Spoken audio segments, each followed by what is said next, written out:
Mass Maharaj Raviteja గారు.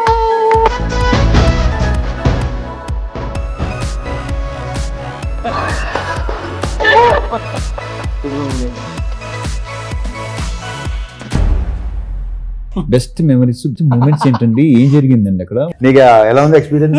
భలే ఉంటాయి ఇలాంటి అడగండి. అప్పుడు దాకా మన కష్టం, మనం ఉండలేము, అప్పుడు దాకా ఆగలేము. ఏమిటండి ఆ సాహిత్యం ఏంటండి? వద్దు వద్దు, అది అవదమ్మా, చెప్పిస్తావు.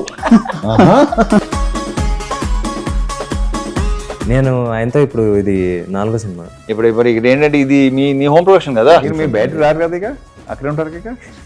అదేం లేదన్నా బలవారే. అదే ఎలా ఉన్నావు పొద్దున, మళ్ళీ హీరో గారు సాయంత్రం కూడా అదే ఓకే బాయ్, ఇదే ఎనర్జీ. కట్టెప్పుడు చెప్పలేదు నాకు, ఇంకనే ఎత్తాడేమో అని చూస్తుంటాడు.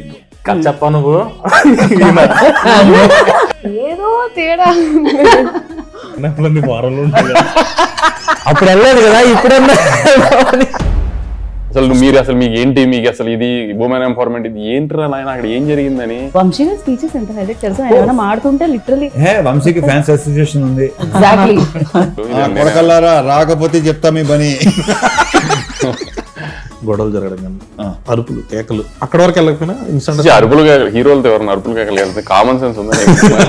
ఆస్తులు అమ్ముకునే అంత బ్యాడ్ పొజిషన్ లో ఉంటే దుబాయ్ ఎలా వెళ్తారో నాకు లాజిక్ అర్థం కాల.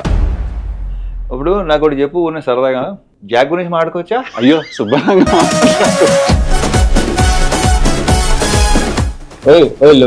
లేవు అలాంటి ఏంటంటావు? ఏదైనా పర్లేదు ఏంట్రా, ఏదైనా పర్లేదు ఏదో ఒకటి చెప్తా.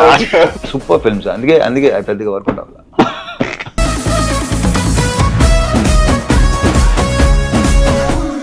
అంతే.